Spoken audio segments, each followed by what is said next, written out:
রাজ্যের অন্য সব অঞ্চলের সাথে প্লাবিত ব্রহ্মপুত্রের দক্ষিণ উপকূলীয় এলাকাগুলো বাড়ছে প্রাণহানি, শহর ছেড়ে নিরাপদ আশ্রয়ের খোঁজে বাসিন্দারা।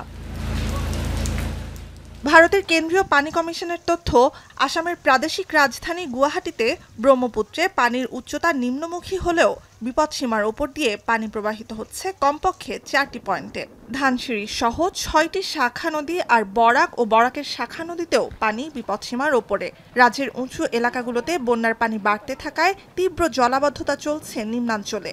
2 রাতে আরও 8 লাখ মানুষ নতুন করে পানিবন্দী অবস্থায় পড়েছে। 30 জেলায় মোট বন্যা কবলিত মানুষের সংখ্যা 24 লাখের বেশি। সবচেয়ে ক্ষতিগ্রস্ত বাংলাদেশ সীমান্তবর্তী ধুবড়ী জেলা, পানিবন্দী 8.25 লাখ মানুষ। তলিয়ে গেছে 1,57,000 একর আবাদি জমি। 112টি कर অঞ্চলের 3,500-এর বেশি গ্রাম পানির নিচে। 3 दिन तक बिजली की भी तकलीफ थी। उसके बाद बाटवा जीबी द्वारा उसे रिपेयर करने आए लोग, वो भी ट्रैक्टर लेके टीसी लेके आना पड़ा। और उसके बाद हमारे यहाँ कोई यहाँ आने जाने का अवर जवर बहुत बंद हो जाती है और रास्ता सभी बंद हो जाते हैं। স্থানীয় সময় বৃহস্পতিবার সন্ধ্যা পর্যন্ত ঝড়, বন্যা, ভূমিধসে প্রাণহানি পৌঁছেছে 60-এর ঘরে। চলছে উদ্ধার ও ত্রাণ সরবরাহ কার্যক্রম। 700 অস্থায়ী আশ্রয় কেন্দ্রে ঠাঁই নিয়েছে 47,000-এর বেশি মানুষ।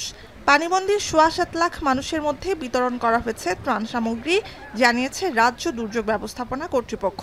কৃষকদের জন্য বরাদ্দ দেওয়া হয়েছে 381 কোটি রুপি, জানিয়েছেন রাজ্যের কৃষিমন্ত্রী। কাজিরাঙ্গা সংরক্ষিত বনাঞ্চলের শতভাগ প্লাবিত হওয়ার 2 दिन পেরিয়ে গেলেও কমেনি বন্যার পানি।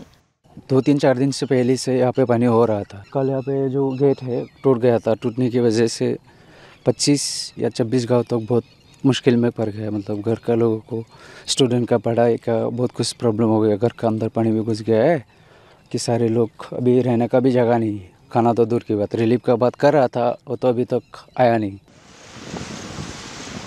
রাজস্থানের উত্তর পূর্বে 2টি এবং উত্তর পূর্ব রাজস্থান থেকে ঝাড়খণ্ডের পশ্চিমাঞ্চল হয়ে বাংলাদেশের দিকে ধেয়ে আসা সাইক্লোনিক বায়ুচাপের প্রভাবে রাজস্থান, ঝাড়খণ্ড থেকে শুরু করে পশ্চিমবঙ্গ, আসাম, মেঘালয়, ওড়িশা, বিহার, পাঞ্জাব, উত্তরপ্রদেশ সহ ভারতের বড় অংশে আগামী শুক্রবার পর্যন্ত ভারী থেকে অতি ভারী বৃষ্টি চলবে বলে জানিয়েছে আবহাওয়া বিভাগ।